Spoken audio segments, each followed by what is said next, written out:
Welcome back once again. Program के इस हिस्से में जी हम बहुत अहम टॉपिक पे गुफ्तगू करने वाले हैं। सेहत तंदुरुस्ती अल्लाह ताला की बहुत बड़ी नेमत है, इसको समझ लीजिए। प्रोग्राम के आगाज़ में मैं सबसे पहले यही मैसेज देना चाहूँगी, ये जो हमारी ज़िंदगी है इसका दारोमदार है हमारे सांस लेने पर। ये सांस रुक जाए तो फिर ज़िंदगी का भैया वहीं रुक जाता है, उस पर फुल स्टॉप लग जाता है। सांस हम लेते हैं अपने फेफड़ों के थ्रू। ये हमारे फेफड़े तंदुरुस्त रहेंगे, ठीक रहेंगे तो हम अच्छे तरीके से सांस ले सकेंगे, हमारी ज़िंदगी बहाल रहेगी। आज है जी 1 अगस्त, फेफड़ों के कैंसर का आलमी दिन आज मनाया जा रहा है।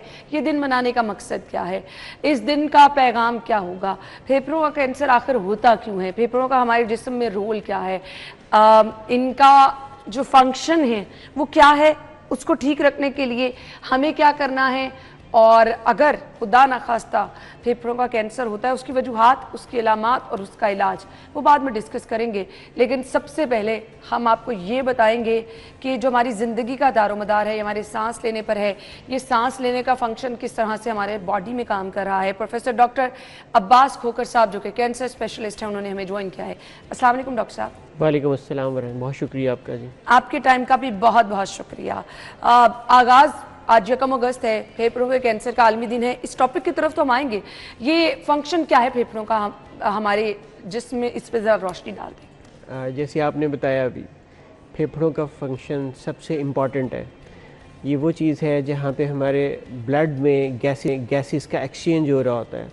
हमारे जिस्म में खून की रवानी है, खून हमारे जिस्म में हमारे पाँव तक जाता है, ब्रेन तक जाता है, और वहाँ पे अच्छी गैसेस और ख़ुराक पहुँचा के वापस लंग्स में आता है, और लंग्स में दोबारा से ऑक्सीजन और एक्सचेंज करके जो बुरी गैसेस हैं, कार्बन डाइऑक्साइड है और चीज़ें हैं, उनको अखराज करके वापस सर्कुलेशन में जाता है। ये क्लोज सर्किट है, लेकिन लंग्स के पास आके हमारे लंग्स में और खून के दरमियान झिल्ली इतनी बारीक हो जाती है कि वो एक्सचेंज बड़े प्यार से हो जाता है, और ये भी अल्लाह ताला की तरफ से एक शाहकार बना हुआ है।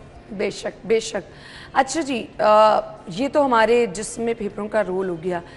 अब इनकी हेल्थ कैसे बेहतर रखनी है, कितना ज़रूरी है इस फंक्शन को चलते रहना, और इसके लिए आपको करना क्या है, एफर्ट क्या करनी पड़ती है? देखिए, हमारे जिस्म में कुछ चीज़ें हैं जो हमें दिखती हैं और बाहर नज़र आती हैं, और कुछ जिस्म के अंदर हैं जो दिख नहीं पाती। जैसे हाथ हमारे अगर किसी कोई मैल लग जाती है, कुछ हो जाता है तो हम धो लेते हैं, लेकिन क्या लंग्स का क्या हालत है, हमारे स्टमक की क्या है, लिवर की क्या है, ये हमें नज़र तो नहीं आएगा, लेकिन हमें कुछ एहतियातें करनी है जिसके साथ इनकी सेहत का हम ख्याल रख सकते हैं।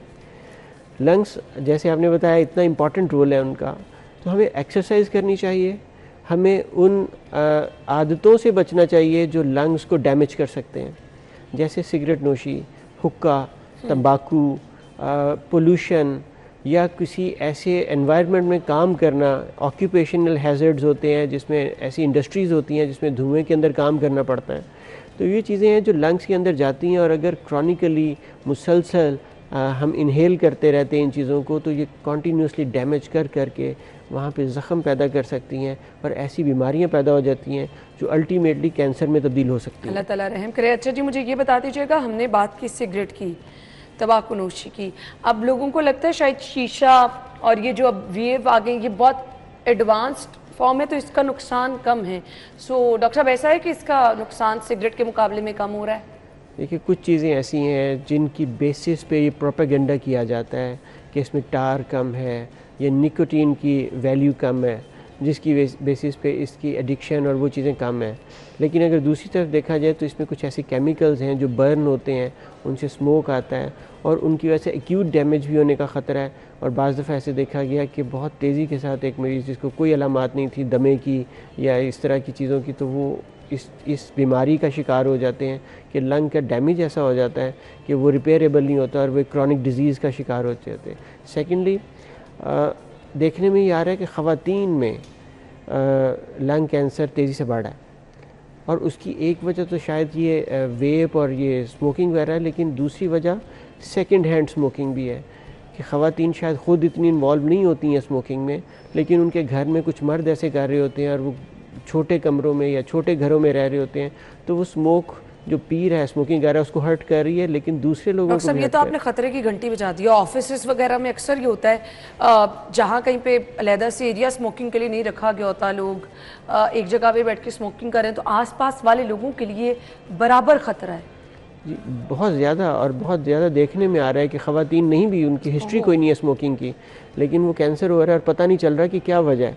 तो एक उनमें से बड़ी वजह ये हो सकती है कि घर में एक दो मर्द हैं जो स्मोकिंग कर रहे हैं और उसी या ऑफिस में कर रहे हैं, तो उस एनवायरनमेंट से वो भी गेन कर रहे यानी हैं। आपको बहुत ज़्यादा मोहतात रहना है।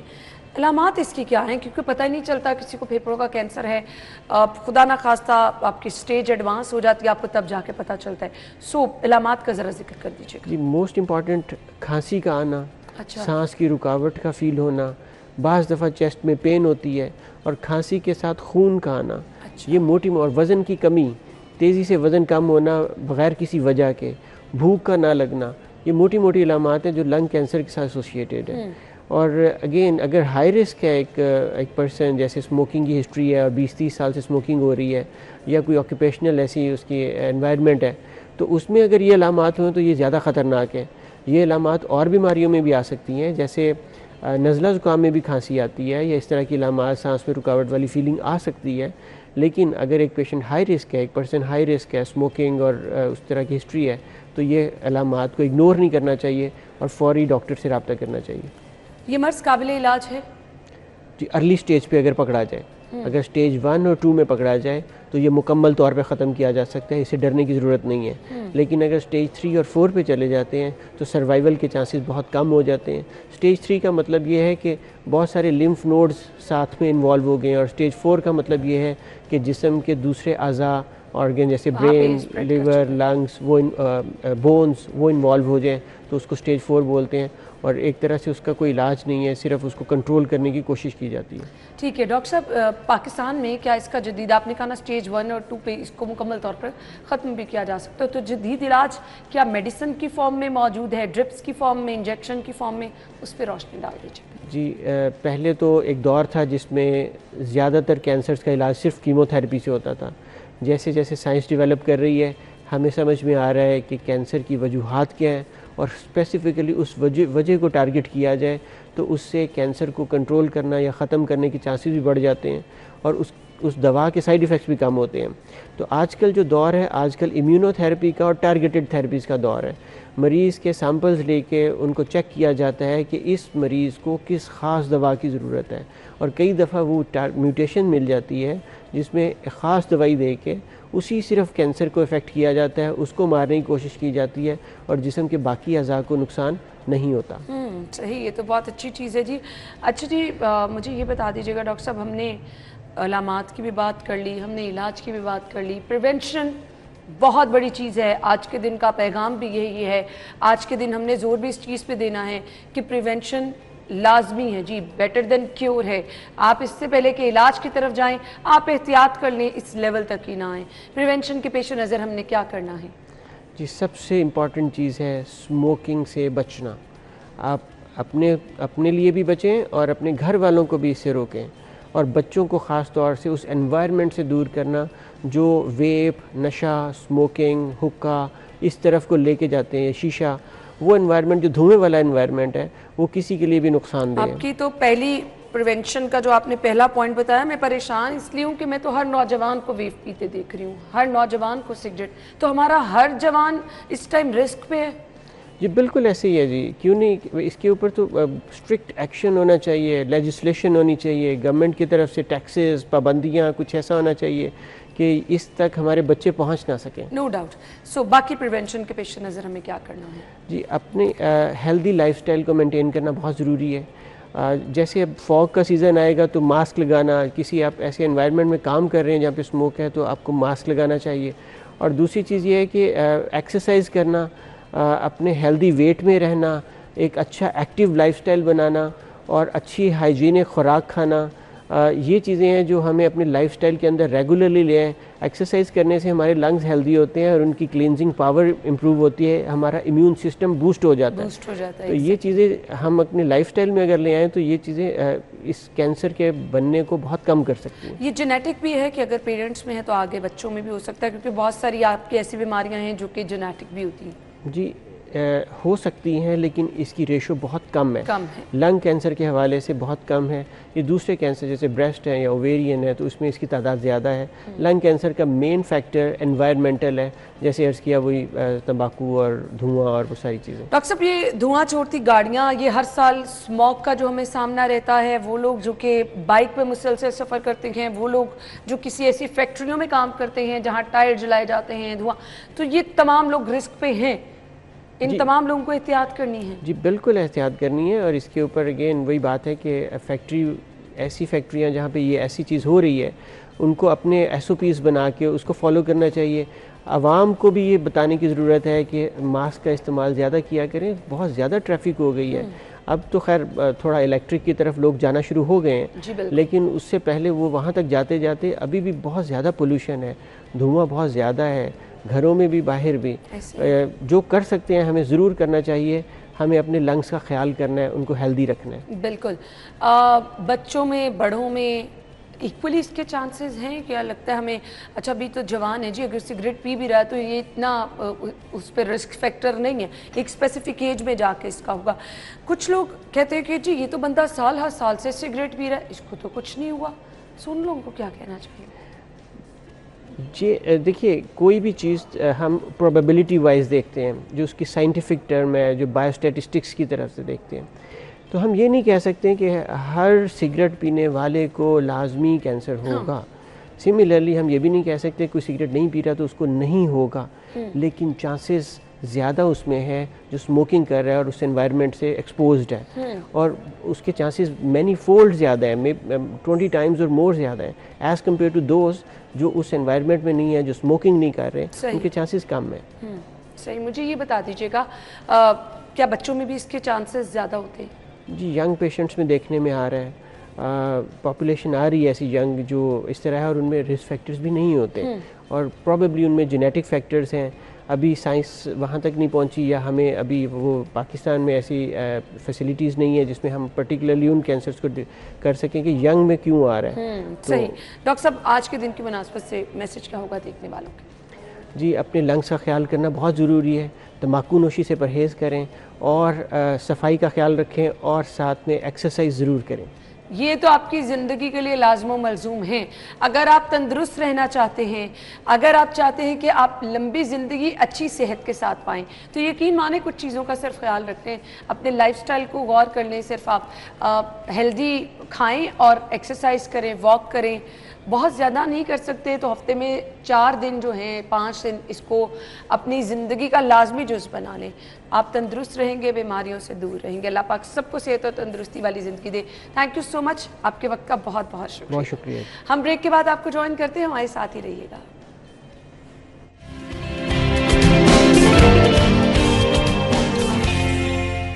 Welcome back once again. आज की बर्थ लिस्ट की तरफ आ रहे हैं जी। मोहम्मद जीशान की सालगिरह है, अल्लाह वसाया, और इसके बाद जी शाहजेब सरवर, मियाँ मुजम्मिल रफ़ी, कबीर अहमद, मियाँ फैज़ान, मोहम्मद हुसैन, आरिस, आर्या, मोहित अतहर, आप सब लोगों को बहुत मुबारकबाद। Happy birthday.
Happy birthday once again. अच्छा जी, अगर आपकी कल सालगिरह है, पिक्चर्स भिजवा के आप भी प्रोग्राम का हिस्सा बन जाइए। अभी हम आगे बढ़ेंगे, अगला सेगमेंट शामिल करेंगे, बताएंगे आपको आज के भाव क्या हैं।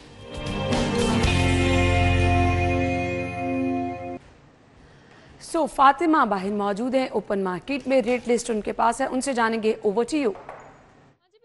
सरकारी दाम जो जारी किए जाते हैं उनमें और ओपन मार्केट में दुकानदार जितने कीमत में फ़रोख्त कर रहे हैं सब्ज़ियाँ, फ़र्क ना जा सका है और दुकानदार जो हैं वो सरकारी नफनामे में बिल्कुल भी अमल नहीं कर रहे और मुकम्मल तौर पे उसको तबाह करके छोड़ा नज़रअंदाज कर रहे हैं। आज की रेट लिस्ट अगर आपके साथ शेयर करते चलें तो आलू दर्जे अव्वल 85 रुपये किलो मुकर्रर किया गया, लेकिन बाज़ार में 100 रुपये के हिसाब से फ़रोख्त किया जा रहा है, जबकि प्याज 50 रुपये मुकर्रर किया गया, लेकिन मार्केट में 80 रुपये में फ़रोख्त किया जा रहा है। टमाटर की बात करें तो 85 रुपये मुकर्रर किया गया है, लेकिन बाज़ार में इसकी कीमत भी 80 रुपये में फ़रोख्त की जा रही है। हर दुकानदार मनमानी कीमत में फ़रोख्त कर रहा है।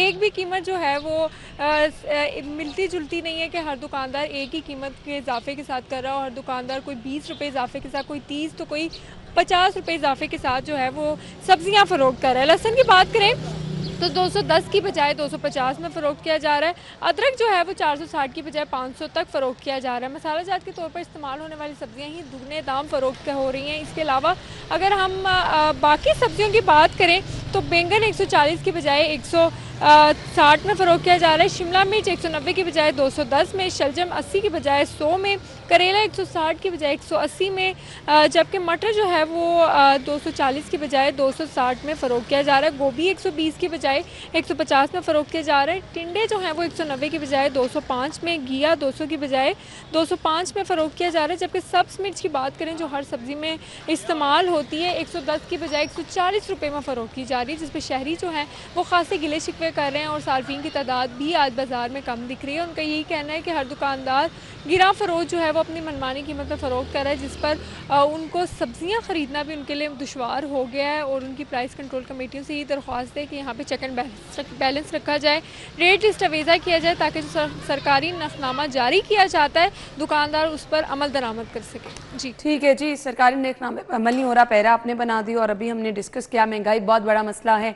ऑल्दो जब पेट्रोल महंगा होता है, सब्जियां महंगी हो जाती हैं, आपके पास रीज़न ये होती है कि जी ट्रांसपोर्टर्स ने किराए बढ़ा दिए, बट अभी सूरत हाल ये है कि पेट्रोल सस्ता हो गया, इसके समरात आवाम तक पहुंचना बहुत ज़्यादा ज़रूरी है।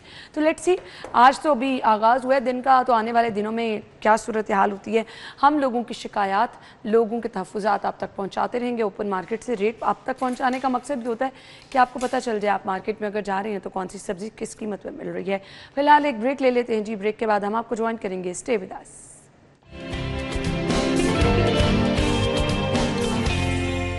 Welcome back once again. So program के सिलसिले में मैंने स्टार्ट में आपको बताया था वो लोग जो कि परेशान रहते हैं स्किन के मसाइल की वजह से, जो चाहते हैं कि कोई अच्छा सा स्किन के लिए पॉलिशर हो, क्योंकि आजकल के मौसम में आपको बताया कि स्किन वैसे बड़ी डल हो जाती है, बरसात का मौसम है। सो ऐसे भी कुछ लोगों को इशू ये रहता है कि पॉलिशर अगर करें तो स्किन पर रैशेज़ हो जाते हैं। तो बड़ा हम आपके साथ वो चीज़ें शेयर करते हैं जो आपकी स्किन के लिए भी अच्छी रहें। सो आज नैयर आपा ने हमें ज्वाइन किया है, वो हमें बताएंगी कि ज़बरदस्त सा स्किन पॉलिशर आप घर में कैसे बना सकते हैं। अस्सलाम वालेकुम आपा। हाँ जी, वालेकुम अस्सलाम। ठीक ठाक है अल्हम्दुलिल्लाह अल्हम्दुलिल्लाह। आपा, आज जो हम पॉलिशर बनाने जा रहे हैं वो होम मेड होगा। सो मुझे उसके बारे में बता दें कि कुछ लोगों के तहफ़्फ़ुज़ात होते हैं ना, पॉलिशर कराया, स्किन जल गई, स्किन बर्न हो जाता है, वो प्रॉपर रेड हो जाता है और बाद में ब्लैक निशान पड़ जाते हैं। सो इस पॉलिशर की खुसूसियात क्या है? हाँ जी, इस जो मैं आपके साथ रेमेडी शेयर करने जा रही हूँ, जो पॉलिशर आपके साथ शेयर करने जा रही हूँ, इस पॉलिशर की ये क्वालिटी है कि इसके साथ आपकी स्किन पे इचिंग नहीं होगी, रैश नहीं होगा। और जिस मकसद के लिए आप स्किन पॉलिश कर रहे हैं, क्योंकि स्किन पॉलिश जो है वो करने का मकसद यही होता है कि डेड स्किन रिमूव हो, डेड सेल्स रिमूव हो, पिगमेंटेशन हो गई है, सन टैन हुआ हुआ है, उसको जो है वो रिमूव करे, एक डेड लेयर को रिमूव करके स्किन को जो है वो ग्लो दे। और दूसरे नंबर पे ख़वातीन की ज़्यादा ये होती है कि जो ब्लैक कलर के बाल हैं उनका कलर थोड़ा सा लाइट हो जाए। तो ये वाला पॉलिशर इतना सेफ जो मैं आपके साथ शेयर करूँगी कि ये आपके इन तमाम मसलों का हल भी है और आपकी स्किन के लिए फ्रेंडली भी है, ऑर्गेनिक है और किसी किस्म का जो है वो हार्मफुल इसका साइड इफेक्ट नहीं है। अभी हम पॉलिशर की तरफ जाते हैं, बट हमारे यहाँ डिफरेंट स्किन टाइप है ना, मेरी स्किन अब बहुत ज़्यादा ड्राई है। हाँ जी। तो मेरी कोशिश ये होती है कि मैं वो पॉलिशर करूँ, नॉर्मल मौसम भी हो, इवन गर्मी में भी मेरी स्किन ड्राई रहती है और पॉलिशर जब कभी भी कराऊँ यहाँ से खास तौर पे स्किन रेड हो जाती है। सो ऑल स्किन टाइप के लिए बहुत अच्छा आपने क्वेश्चन किया। एक चीज़ आप जहन में रखा करें कि जो सर्दी सर्दियों में जो आपको चीज़ रिजल्ट दे रही होती, जो सर्दियों के अंदर हम इंग्रेडिएंट यूज़ कर रहे होते हैं वो गर्मियों के लिए नहीं होते। गर्मियों में टोटल स्किन की प्रॉब्लम इशू जो है वो चेंज हो जाता है, तो हमारी जो मिक्सिंग है, जो मेथड ऑफ यूज़ है, थोड़ा डिफरेंट हो जाता है।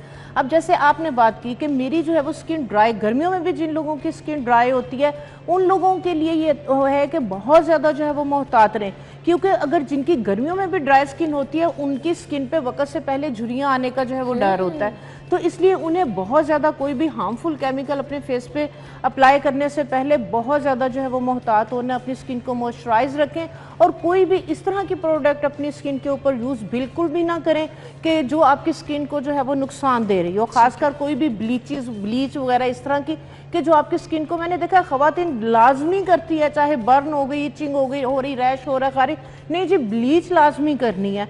तो उन लोगों के लिए जो है मैं यही कहूँगी कि अगर आप चाहते हैं कि वक्त से पहले आपकी स्किन बुरी ना हो तो आप कोई भी इस तरह के जो है वो चीज़ों को छोड़ दें। जो रेसिपी आपके साथ शेयर कर रही हूँ ये डेड लेयर को रिमूव करेगी और उसके बाद अपने स्किन को मॉइस्चराइज करने के लिए क्या यूज़ करना है वो भी आपके साथ। फ्रीक्वेंटली जो लोग पॉलिशर करती हैं स्किन पे, आप बहुत सारे लोग 10 दिन बाद कर लिया, 15 दिन बाद कर लिया, आज की और बच्चियां आजकल जिनकी स्किन पे ज्यादा बाल है ना, स्कूल कॉलेज यूनिवर्सिटी जो जाती हैं उनका ये होता है कि जी हमारा जरा कलर ठीक रहेगा, तो फ्रीक्वेंटली घर में ही पॉलिशर करते चले जाते हैं। ये प्रैक्टिस कैसी है? बहुत गलत है, इंतहाई गलत है कि अगर आप जो है वो वीकली, मैंने देखा वाकई ब्लीच कर रही होती हैं, तो जो ब्लीच के अंदर अमोनिया है, क्योंकि केमिकल बेस्ड होती है, उसमें हाइड्रोजन अमोनिया दो केमिकल को कंबाइन करके ये बाल गोल्डन करता है, तो वो बाल तो गोल्डन कर देता है, लेकिन मोस्टली फिर इस तरह की बच्चियों के अल्लाह ताला ने आपकी बारीक सी स्किन के ऊपर एक झिल्ली सी है ना। जी बिल्कुल। आपा कुछ लोगों को तो मैंने देखा ये वेन्स नजर आना शुरू हो जाते हैं, वो तो फिर स्टीराइड मर्करी बेस क्रीम में रात को लगा लगा के उन्होंने स्किन का बेड़ा गर्क किया हुआ है। जो आज मैं आपके साथ रेमेडी शेयर करने जा रही हूँ,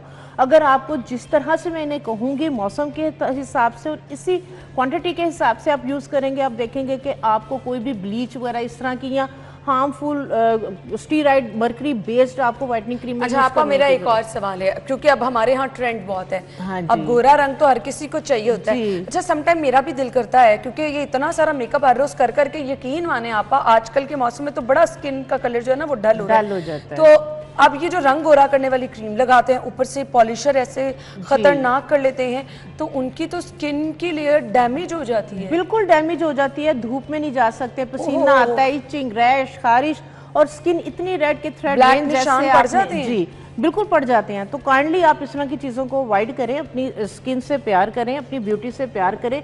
स्किन आपकी अच्छी है, बगैर अगर आपकी एक्नी नहीं है, डैमेज स्किन नहीं है, हेल्दी स्किन है, तो मैं समझती हूँ ये बहुत बड़ी नेमत है। और बच्चियों को 16-17 साल की बच्चियों को बस अच्छी डाइट से आप अपनी स्किन को जी मेरे पास मदर्स लेके आती हैं, मैट्रिक में बच्ची, 8वीं में बच्ची, जी कॉम्प्लेक्स है, इसको एक्नी हो रही है, इसके चेहरे पे बाल है, तो मैं कहती हूँ खुदारा इनका जहन इस तरफ मत जाने दें, उन्हें कहें कि अपना फ्यूचर ब्राइट करें, डाइट अच्छी रखें, आप उनकी डाइट वगैरह अच्छी रखें, उनको फोकस ही ना इस तरफ, उनका दिमाग मत, अगर कोई फ्रेंड्स वगैरह कहती है तो प्लीज उन्हें कि नहीं मैं ऐसे ही अच्छी हूँ, मैं ऐसे ही खूबसूरत हूँ।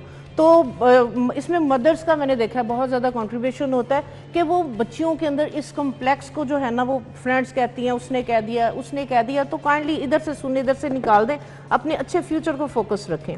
अच्छा ये जो मैं आपके साथ जो है वो पॉलिशर करने जा रही हूँ शेयर, इसको आप जो है वो पहले ट्वाइस अ वीक करें। अगर डेड लेयर है, पिगमेंटेशन है, सन टैन है, फ्रैकल्स आ रही हैं, ठीक है, तो हफ्ते में 2 दफ़ा करें और 3 से 4 दफ़ा आप करेंगे, आपकी स्किन इवन टोन हो जाएगी। उसके बाद ये आप हफ्ते में 1 दफ़ा कर सकते हैं। इसके लिए आपने क्या करना है, आपने 1 टेबलस्पून जो है वो रिंग्स रिमूव कर लूं। हाँ जी मैं आपको इसका रिजल्ट, हमारे पास जो 10-15 मिनट होंगे हम इसका रिजल्ट देखेंगे। 1 टेबलस्पून आपने जो है वो दही लेना है इसके लिए, ठीक है, और इसके अंदर जो एक अमेजिंग प्रोडक्ट है, अमेजिंग इंग्रेडिएंट है, वो है मूली के बीज। अच्छा मूली के बीज, इतनी जबरदस्त इसकी क्वालिटी है, ये ना कलर, ये मूली के बीज होते ही ऐसे हैं, रेड कलर के होते हैं, ये हर जगह से मिल जाएंगे, आम मिल जाते हैं पंसारी की दुकान से, ये आपको आम मिल जाएंगे, ठीक है। इसका आपने जब पाउडर बनाना है तो ये इस कलर में आ जाएंगे, ठीक है। ये मैं कलर दिखा दूं, देखिए अगर आप लेने जाए तो जैसे मैं परेशान हुई हूँ कि रेड कलर के कहाँ पे, ये इस फॉर्म में मूली के बीज, हाँ जी, ये मैंने इस तरह से इनको पीस लिया है। 1/2 टीस्पून, इसका जबरदस्त रिजल्ट है, लेकिन आपने 1 टेबलस्पून दही में 1/2 टीस्पून से ज्यादा मिक्स नहीं करना। ये हल्की सी इचिंग करते हैं, लेकिन इचिंग की वजह से ही इसका जो है वो और ज्यादा अच्छा रिजल्ट है, क्योंकि ये आपके डेड सेल्स को, डेड स्किन को रिमूव करती है, ब्लैक हेड्स को रिमूव। और 1 टेबल स्पून के करीब आप इसके अंदर जो है वो आप मैदा लेंगे, ठीक है। अगर आपकी ऑयली स्किन है, मैदा, हाँ जी, जो मैदा आम रोटियां वगैरह अच्छा। बनती हैं, बिस्किट बनती हैं, ठीक है। 1 टेबल स्पून दही, 1 टेबल स्पून आपने इसमें मैदा, ½ टीस्पून मूली के बीज, ठीक है, और चंद ड्रॉप्स इसके अंदर आपने लेमन जूस के ऐड करने हैं, ठीक है। अब आप इसको जो है वो मिक्स करके आप अपने नाइट में इजी है, फेस को वॉश करें। फेस को वॉश करके आप इसको जो है वो अपने फेस पे 5 से 7 मिनट के लिए लगा के छोड़ दें। आप बिल्कुल अपने हाथ पे लगाएं। मैं आपको दिखाती हूँ कि इसका जो है ना, हम 5 से 7 मिनट तो नहीं छोड़ सकते, लेकिन 2-3 मिनट के लिए मैं छोड़ूंगी। हमारे पास 5 मिनट हैं आपा, हम बस लगा ठीक है, आप लगा दें आप पूरे हाथ पे। चलें, ठीक हो गया। तो इसको आपने जो है वो 5 मिनट के लिए लगा के छोड़ देना, ठीक है। हल्की हल्की सी टिंगलिंग होगी, सेफ है, किसी किस्म का जो है वो नुकसान नहीं है। के लिए आपा, अगर आपकी स्किन पे दाने हैं, कुछ लोगों तो बहुत ज्यादा होते हैं, हाँ वो भी लगा सकते हैं। नहीं, देखिए, अगर एक्टिव एक्नी है, पस वाली एक्नी है, रेड एक्नी है, तो उन लोगों के लिए सूटेबल नहीं है। उन लोगों के लिए जो है वो उन्होंने क्या यूज करना है, एक्टिव एक्नी और पस वाली एक्नी, वो तो इतना माइल्ड फेस वॉश यूज करें और बहुत लाइट सी, जो आपके डॉक्टर जो है वो रिकमेंड आपको करते हैं, टोनर या स्प्रे, इस तरह की चीज़ें यूज़ करें, या कोई जेल बेस्ड क्रीम जो डॉक्टर ने आपको रिकमेंड की हुई है, वो इस तरह की कोई भी रेमेडीज से थोड़ा सा अवॉइड करें जब तक एक्टिव एक्नी है। पस वाली, रेड एक्नी, ठीक है, इस तरह की स्किन के ऊपर आप प्लीज़ जो है वो कोई भी इस तरह की चीज़, क्योंकि अगर वो आपको पता है ज़्यादा जो है वो ख़राब हो गई, इन्फेक्शन ज़्यादा हो गया, तो फिर मसला हो सकता है, ठीक है। ये लगा के रखती हूँ, आप नेक्स्ट हमारे साथ ये 5 मिनट आपने इसको लगाना है। 5 मिनट के बाद जो है वो इसको मसाज करते हुए आपने वॉश कर देना है, पानी के साथ मसाज इसको। हाँ, नहीं, इसको ऐसे ही आप मसाज करेंगे, ये ड्राई नहीं हो जाएगा, ये हल्का सा ड्राई होगा, ये बट्टियां बन के उतरेगा, जैसे बिल्कुल सेम जैसे उपटन की हम बट्टियां बना के उतारते हैं ना, वो आपकी सारी डेड स्किन को, ब्लैक हेड्स को, व्हाइट हेड्स को ये रिमूव कर देगा, फ्रैकल्स तक को, जिसको आप फ्रैकल्स कह रहे हैं, जो कि सन टैन है, जो कि आपकी एक डेड सी लेयर पिगमेंटेशन की बनी हुई है, ठीक है, तो ये उसको भी with in 5 minute even tone भी हो जाती है। कुछ लोगों की स्किन पे पैचेस, यहाँ से स्किन वाइट लग रही है, यहाँ से ब्लैक हो गई। ये स्किन की टोन को इवन कर देगा, ठीक हो गया।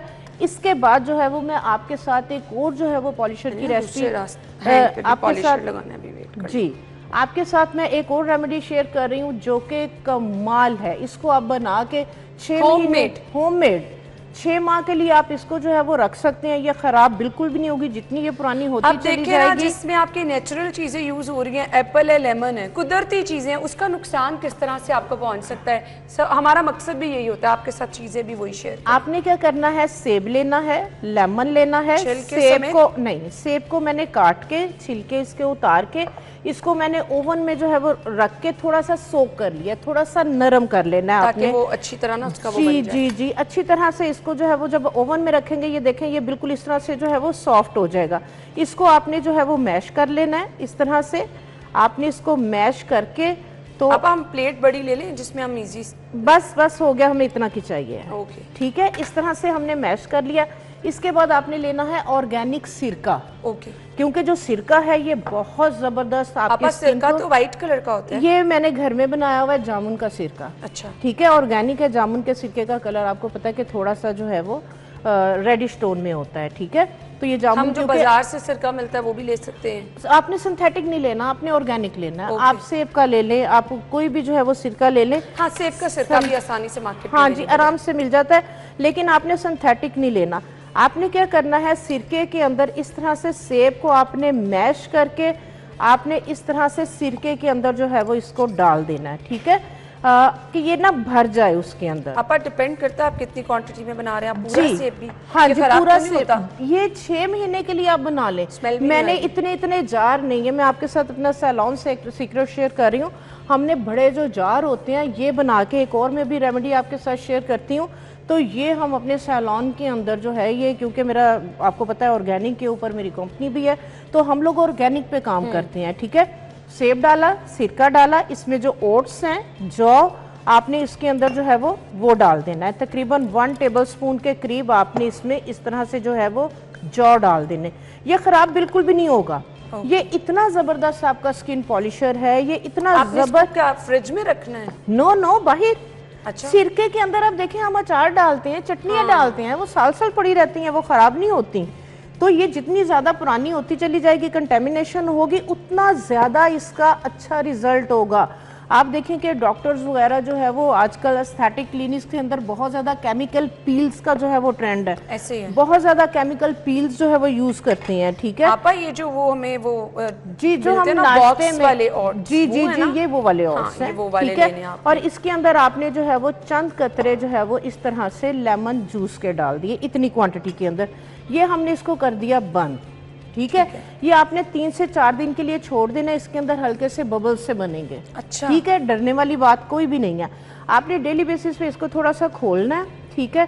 इसकी गैस निकल जाए आपने फिर बंद कर देना। ये 5 दिन के बाद ये आपका इतना ज़बरदस्त जो है वो ऑर्गेनिक स्किन पॉलिशर रेडी हो जाएगा, जो ना सिर्फ आपके ब्लैक हेड्स, आपकी वाइट हेड्स, आपकी ब्लमिशेस, आपकी पिगमेंटेशन, आपका सन बर्न, हर चीज़ को जो है वो रिमूव करेगा।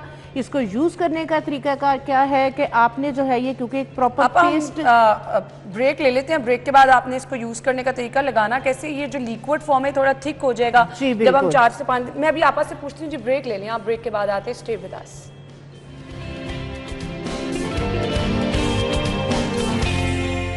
Welcome back once again. Program में हम आपको खुश आमदीद कहेंगे। नैयर आपा हमारे साथ मौजूद हैं और बहुत ही ज़बरदस्त हमें होम रेमेडीज़ बता रही हैं जो हम महंगे तरीन पॉलिशर बाहर जाके कराते हैं। ऑर्गेनिक चीज़ें जो कि घर में आपके मौजूद होती हैं उससे आप किस तरह से अच्छे अच्छे पॉलिशर बना सकते हैं। आपा ये मेरे हाथ में पॉलिशर लगा, इसको कितने टाइम बाद उतारना है? हाँ जी 5 मिनट नहीं, 5 मिनट और 5 मिनट तो हो गए, अभी थोड़ा सा और टाइम हो गए। हाँ जी हम जितनी देर बाकी, अच्छा वो अमरीन आ रही हैं, आप उतनी देर नेक्स्ट रेमेडी हमारे साथ शेयर करें। हाँ जी ये हमने जो है वो पहले आपके साथ मूली के बीजों के साथ 10 मिनट ब्यूटी प्लान हमारा स्किन पॉलिशर जो है वो शेयर किया, जिसकी हम डेमो भी दे रहे हैं। ये आपके black head, white head, dead skin, आपकी पिगमेंटेशन, आपकी सन टैन को रिमूव करके जो है वो आपके बालों के कलर को भी, मज़े की बात ये है कि आपके अगर ब्लैक बाल हैं तो इसको आपकी स्किन टोन के इवन कर देगा, बिल्कुल ब्लीच की तरह चिट्टे नहीं करेगा, ठीक है। तो जो लोग अभी जैसे आप बात कर रहे थे कि बच्चियों को आदत है हर 5 दिन के बाद ब्लीच करने की, तो वो काइंडली आप मत करें।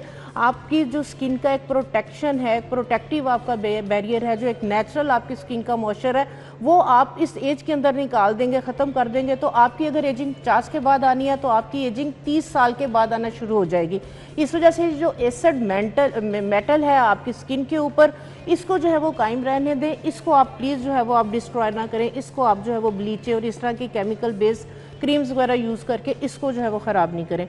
उसके बाद जो है ये माइल्ड एक्सफोलिएटर आपके साथ जो है वो शेयर किया है, सेब और ओट्स के साथ सिरके के अंदर लेमन, ठीक है। ये मालिक एसिड है आपका, ये आप डेली बेसिस के ऊपर, जिस तरह से आपने बताया कि आपकी ड्राई स्किन है गर्मियों के अंदर भी, तो अगर आप ये वाला जो है वो आपका 4 से 5 दिनों के बाद रेडी हो जाएगा। ये एक पेस्ट बन जाएगी आपकी, ढेर सारी बना के रख सकते हैं, ये 6 माह तक ख़राब नहीं होगी। 1 टेबलस्पून ये लें, हाथ पे डालें, वॉशरूम में चले जाएं, ठीक है। इसको आप पूरे फेस के ऊपर लगाएं और 3 से 4 मिनट मसाज करें, चेहरे को वॉश कर दें। आप हैरान हो जाएंगे कि आपकी सारी डेड स्किन रिमूव हो जाएगी, आपकी टैनिंग रिमूव हो जाएगी, आपका कलर बहुत ज़्यादा फेयर होगा और प्लस आपकी स्किन में ग्लो आएगा बहुत ज़्यादा, ठीक है। ये वाली जो है वो पील या पॉलिशर आप डेली बेसिस पे जो है वो यूज़ कर सकते हैं। पॉलिशर बेसिकली जो है वो स्किन पॉलिश है, डेड स्किन रिमूवर है, एक्सफोलिएटर है।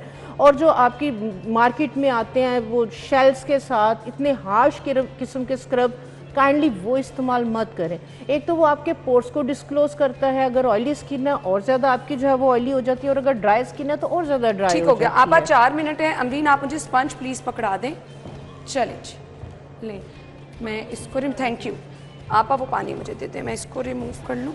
हाँ जी ये देखें, ये रिमूव कर रहे हैं 5 मिनट के बाद, ठीक है। जब तक जो है वो रिमूव करती आप हैं, नेक्स्ट बता दें, मैं आपको ग्लाइकोलिक पील, ठीक है। आप जाते हैं एस्थेटिक क्लिनिक्स पे या ग्लाइकोलिक पील्स के नाम से बहुत महंगी जो है वो पील्स मार्केट में अवेलेबल है। मैं आपके साथ सस्ती तरीन और बिल्कुल सेफ एक ग्लाइकोलिक पील आपके साथ शेयर कर रही हूँ। अगेन आपने सिरका लेना है, ऑर्गेनिक सिरका लेना है, और आपने लेनी है शक्कर, ठीक है। ये शक्कर आपने लेनी है और आपने सिरके के अंदर जो है ये सारी शक्कर जो है वो डाल देनी है। यानी कि जिस तरह से हमने जो है वो ये सेब के सिरके के अंदर सेब और ओट्स डालनी है, आपने सिरके के अंदर जो है वो शक्कर डालनी है कि ये सारा जो है वो सिरके के अंदर जो है ये फिल हो जाए। ये जो हमारी ग्लाइकोलिक आपने सुना होगा पील्स हैं, ग्लाइकोलिक बेस जो है वो सीरम आते हैं एक्नी के लिए, ऑयल को कंट्रोल करने के लिए। तो ग्लाइकोलिक बेसिकली शुगर से आपके जो गन्ना है उससे जो है वो रिफाइन किया जाता है, और इसके अंदर आपने जो है वो अगेन चंद कतरे जो है वो लेमन जूस के डाल देने हैं और इसके अंदर भी आपने ओट डाल देना ताकि एक पेस्ट अच्छी बने। ठीक है, एक आपकी जो स्क्रब की कंसिस्टेंसी है वो आ जाएगी। आपा ओट्स का क्या फायदा होता है स्किन? ओट का ये फायदा है कि ये भी आपकी डेड स्किन को रिमूव करने में बहुत ज़्यादा हेल्पफुल है। ये वाला जो मैंने आपके साथ एक्सफोलिएटर शेयर किया है, स्किन पॉलिश शेयर की है, ये उन लोगों के लिए बेहतरीन है कि जिन लोगों की जो है वो ऑयली स्किन है, ब्लैक हेड्स बनते हैं, बहुत ज़्यादा कंजेशन स्किन के अंदर जो है वो हो जाती है, जिसको वो अब डेली बेसिस पे जो है वो आप उसको जो है वो रिमूव नहीं करते हैं, आपके पोर्स को जो है वो क्लॉग आपके पोर्स हो जाते हैं। तो आपके ये पोर्स को डीप पोर जो है वो क्लिनस करेगा, ऑयल को कंट्रोल करेगा और ऑयली स्किन के लिए बेहतरीन है। इसका तरीकाकार भी यही है कि जिन लोगों की ऑयली स्किन है, ब्लैक हेड्स वगैरह बहुत ज़्यादा बन जाते हैं, पोर जो है वो क्लॉग हो जाते हैं, तो नाइट में आप इसकी जो है वो 1 टीस्पून लें और फेस के ऊपर जो है वो 3 से 4 मिनट मसाज करें, 2 से 3 मिनट छोड़ के आप फेस को वॉश कर दें। ये आपके ऑयल को कंट्रोल करेगा। हाँ जी, ये आप अपने दोनों हाथों का रिजल्ट दिखाएं, ये देखें, दोनों हाथों का आप रिजल्ट देखें। कोई हमने इसके अंदर केमिकल नहीं यूज किया, नेचुरल चीजें हैं और ये मेरा सैलून सीक्रेट आज मैं आप लोगों के साथ शेयर कर दी है। तो ये आप सब लोग घर में ट्राई कर सकते हैं। और हाथों और पाँव के लिए मैं आपके साथ जल्दी जल्दी रेमेडी शेयर कर दूं। जिन लोगों के हाथ पाँव पे टैनिंग होती है, ड्राई होते हैं, आपने क्या करना है, व्हाइट पेट्रोलियम जेली, ठीक है, ये हर घर में होती है। जिन लोगों के हाथ पाँव बहुत ज्यादा ड्राई हो जाते हैं, टैनिंग हो जाती है, 1 टेबलस्पून आपने जो है वो व्हाइट पेट्रोलियम जेली लेनी है और इसके अंदर आपने 1 टेबलस्पून ही बेकिंग सोडा आपने इसके अंदर डाल के 1 टेबलस्पून के करीब आपने इसको अच्छी तरह से मिक्स कर लेना है। ये आपकी जो है वो एक क्रीम की तरह से जो है ये बन जाएगा। ठीक है, ये बेकिंग सोडा आपने अच्छी तरह मिक्स करके इसको ब्लेंड करके आपने क्या करना है, अपने हाथों पे मसाज कर लें, अपने पाँव पे मसाज कर लें। इसको लगा के आप 1 घंटे के लिए छोड़ दें।